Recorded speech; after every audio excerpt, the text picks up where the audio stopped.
मनुष्य का जीवन अत्यंत रहस्यमय है। प्रकृति भी रहस्य से भरी हुई है। आदमी जब से इस पृथ्वी पर आया है, जीवन को जानने की लगातार कोशिश करता रहा, लेकिन इतना गहरा राज है, इतना गहरा रहस्य है कि कोई इसका अभी तक ओर छोर नहीं पाया। जिसने जैसा जाना, जो जितना गहरे उतरा, उतना गहरे अपने अनुभव को व्यक्त करने की कोशिश की। इसी प्रक्रिया में इस पृथ्वी पर रहस्य को खोजने वाले, जीवन को खोजने वाले, जगत को खोजने वाले ऋषि हुए, मुनि हुए, अध्यात्म के इतने सारे खोजी दुनिया के कोने कोने में पैदा हुए।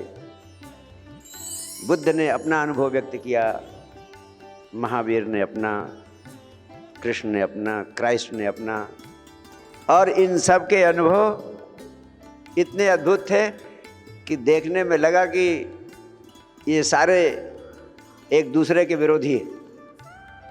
इतना विरोधी प्रतीत हुए कि उनके पीछे चलने वालों ने आपस में तलवारें भी खींच ली। और आप हैरान होंगे कि पिछले 5000 वर्षों में 15,000 युद्ध सिर्फ धर्म के नाम पर, परमात्मा के नाम पर लड़े गए। यानी सारी मनुष्यता धर्म के नाम पर, परमात्मा के नाम पर रक्तपात करती रही है।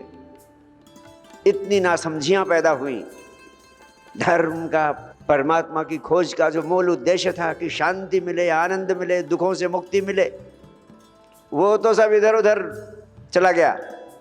आदमी धर्म के नाम पर, परमात्मा के नाम पर रक्त रंजित हो गया, क्रोध से, ईर्ष्या से, शत्रुता से भर गया, समूह में, संप्रदायों में बढ़ता चला गया। 21वीं सदी बहुत बड़ी चुनौती का समय है। धर्म के नाम पर जो अंधविश्वास चलते आ रहे हैं, जो दम तोड़ती परंपराएं सारी पृथ्वी पर फैली हुई हैं, अब वह अपनी अंतिम सांसें लेने की अवस्था में पहुंच गई हैं।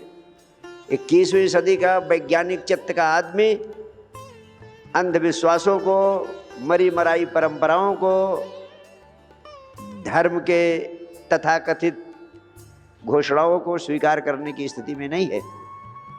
इसलिए जहां घोर भौतिकवाद बढ़ रहा है, वहीं धर्म के प्रति आस्था रखने वाले भी बहुत भ्रम में उलझ गए हैं, संदेह में उलझ गए हैं, किंग कर्तव्य विमूढ़ हो गए हैं। धर्म और अध्यात्म के प्रति पूरी आस्था रखने वाले भी नहीं समझ पा रहे हैं किधर चला जाए, क्या किया जाए, कैसे रहा जाए। और फिर 24 घंटे दौड़ता हुआ आदमी, उसके पास इतनी फुर्सत भी तो नहीं है, कैसे जाने सत्य क्या है, कैसे जाने शांति कैसे मिलेगी, कैसे जाने रास्ता कौन सा है। 21वीं सदी बहुत बड़ी चुनौती की स्थिति पैदा कर रही है। आने वाली संतानें, वर्तमान में जीने वाली संतानें रास्ते की तलाश में भटक रहे, कहीं इधर जाते, कहीं उधर जाते। मजबूरी में उनके पास ना समय है, ना उनके पास समझ है, जिसके कारण जो रास्ता उन्हें पकड़ा दिया जाता है परंपरा से, उस रास्ते को पकड़ने को मजबूर हो जाते हैं।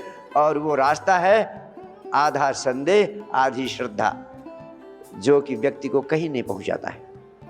इसलिए सबसे पहला काम जो मेरे सामने आया, जिस पर मैंने अब तक का पूरा जीवन लगा दिया, वो सिर्फ ये था कि इस भटकती हुई मनुष्यता को अपने अनुभव से कैसे समझा सकूं कि जीवन में किस दिशा में काम किया जाए कि धन से लेकर ध्यान तक, पदार्थ से लेकर परमात्मा तक, भौतिकवाद की सुख समृद्धि से लेकर भीतर की परम शांति और परम आनंद की संपदा को प्राप्त करने का मार्ग क्या है।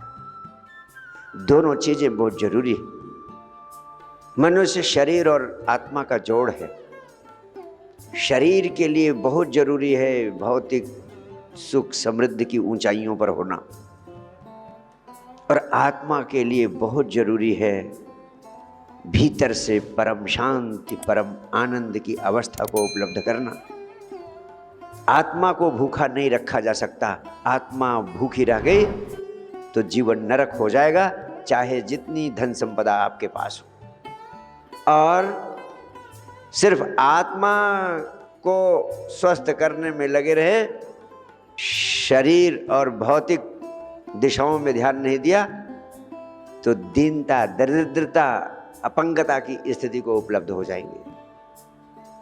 भौतिक जीवन और भीतर की शांति और आनंद को उपलब्ध कराने वाला आध्यात्मिक जीवन कैसे मिले, इसीलिए मैंने गीता, कुरान, बाइबल, जंदावस्था, धम्मपद और दुनिया के जितने संबुद्ध पुरुषों ने अपनी खोज, अपनी तलाश के द्वारा अभिव्यक्तियाँ दी थी, सबको गहरे में तलाशा, गहरे में खोजा, तो जिस निष्कर्ष पर निकला उसे मैंने साइंस डिवाइन के 3 महामंत्रों के माध्यम से दुनिया को अर्पित करने की चेष्टा की।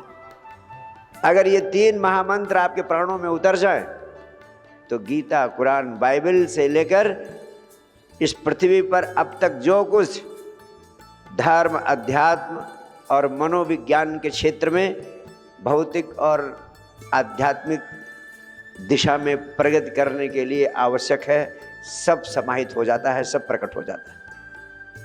ये 3 महामंत्र जीवन के मूल सूत्र हैं, जिन्हें मैं महासूत्र या महामंत्र की संज्ञा देता हूँ। पहला महामंत्र है विचार शक्ति के विज्ञान का प्रयोग कीजिए। दूसरा महामंत्र है 24 घंटे में आधे घंटे के लिए विचार शून्यता की अवस्था में होने का अभ्यास कीजिए।